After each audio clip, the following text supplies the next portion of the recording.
Hello YouTube, I am on my break and I just ate me some leftover baked chicken with some mashed potatoes and I'm going out tonight to see Lunel. That's my girl, she's a queen of comedy, she's by herself at the Apollo and I'm going to check out the Victoria Theater restaurant which is in Harlem and it's supposed to be a thunderstorm. I don't know what's been going on these last two. I usually don't go out when it's raining or a storm. But, yeah. But I read an article and I wanted to share with you the article. The article spoke about downsizing. So for me, I live in a 2-bedroom apartment with my son.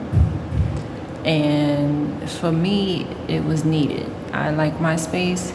He needs his space. But I read an article about a couple who have 3 kids. And they had a 5-bedroom house. And it was way too expensive. And they felt like it was overwhelming. So they moved into an apartment complex with a pool and a backyard and everything. So the wife had surgery and she couldn't work. And then the husband lost his job. So the only money they had was from TikTok and the tenant's rent. So yes, this couple, they purchased a 5-bedroom house with their 3 children and the wife had surgery. And so she couldn't work anymore, and then the husband lost his job as well. So the only money they had was from tenants and TikTok. So it worked out. And it's just like that song, More Money, More Problems. So they had a big house, but they had all these bills that came with it. And so I just wanted to talk about that. Like, sometimes, now I would never think that a person would ever leave a 5-bedroom house for a 1-bedroom apartment. But for them, it was a blessing because, if they didn't do that, they would have been in debt because the husband lost his job and then she couldn't work because of her surgery, which is unfortunate because if you've been out of the job a while and you have surgery, they'll let you come back, because it's called medical leave. So that's really messed up that they wouldn't take her back. I guess she was new. It didn't really go into details.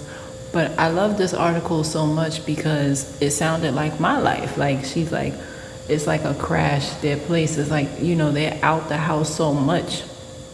The kids don't even care or whatever. And it's so true. Like, now some children, like when I was a kid, I didn't think anything was wrong with how I was living. But I had a grandmother that would remind me that where I lived, there was something wrong. Because children don't know. I had church, I had school, and life was, we had a terrace, so the living room was big, the kitchen was big. I thought I was fine, but my grandmother would remind me that, something is wrong with where you live. And as a child, you hearing that, you don't really think anything, at first it's like, but then it became annoying. And I remember telling my uncle, she had no right to say that to me. And even when I was 14, she's like, when are y'all moving? I don't have control of that. I'm a kid, and she would say this to me from elementary school right on up until I was a teenager. And it started to get on my nerves, and I stopped visiting her because she was obsessed with our living situation. And as a grandparent, that's not good. You should encourage or try to say, hey, you can come here, whatever. But I said that to say this. It's not where you live, it's how you live. And my son is a very happy, well-rounded child. I made sure he had the childhood that I never had. We went to Dave & Buster's, Chuck E. Cheese. I took him to the Brooklyn Children's Museum, Disney on Ice, and they were all inexpensive things, under $30. And I wouldn't trade those moments for anything because he Same thing, like when I'm reading the article, I'm like, wow, that was me when my kids were little. Like, we were always outside, because when you live in an apartment and you may not have a backyard and stuff, you have to find parks and stuff to go. My apartment doesn't have a pool, but we would always find fun things to do. The library, Disney on Ice, the museum.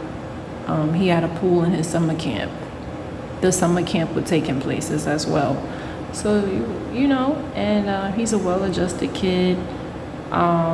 He's been everywhere, Disney World, Universal Studios, so even though we live in a apartment, 2-bedroom, he's not missing out on life because he didn't grow up in a house. And then you have a lot of people who grow up in a house, but because the money goes to the bills, they're not able to enjoy life, so I never even thought about that. And then this article is so good because these aren't black people, these are Caucasians, and they talking about their financial struggles. So it's comforting to read that because it just shows you like everybody goes through a struggle. So some people might be jealous of somebody that have a house. You don't know what they're going through. And then one thing that was mentioned in the article was that is more cleaning. That's true, because I mop and sweep every 2 weeks or every week sometimes, depending on how the floor looks. If I see something, I'm gonna mop it up. But when you think about it, like if you have a 5-bedroom house, that's a lot of cleaning.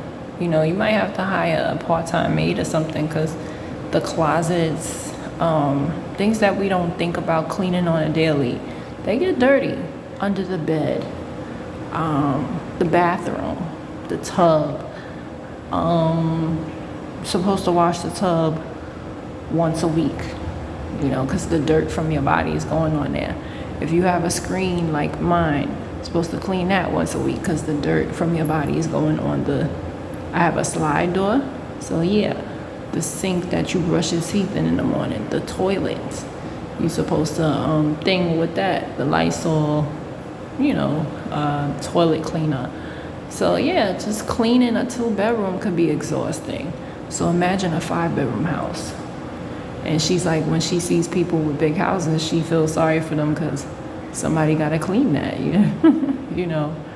But I just wanted to say, be grateful for what you have.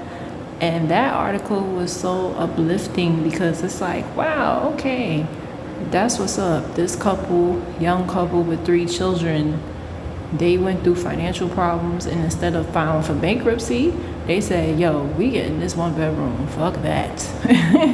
And I admire that. It's just very admirable to know your situation and be like, you know what, we're gonna go to a 1-bedroom. You gotta do what you gotta do. And I just wanted to be an encouragement that it's not where you live, it's how you live. Make the most of it, And I always did that with my son, Wherever we went, we had fun. The parks in my neighborhood are not the best, but I would take him to Grand Army Plaza Park. I would take him to Prospect Park. And we made the most of it. And just like what was said in the article, their home is like a crash spot, You out all day and you just come to eat and sleep because there's so much to do outside. Like, especially if you, New York City, is always something to do. There's always something new opening up, new restaurant, new something. The museums always have different exhibits. You never get bored.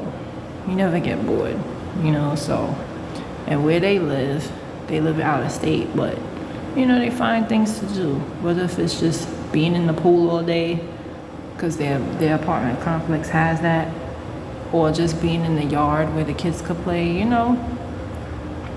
That's important, being outside. Yeah, so those are my thoughts.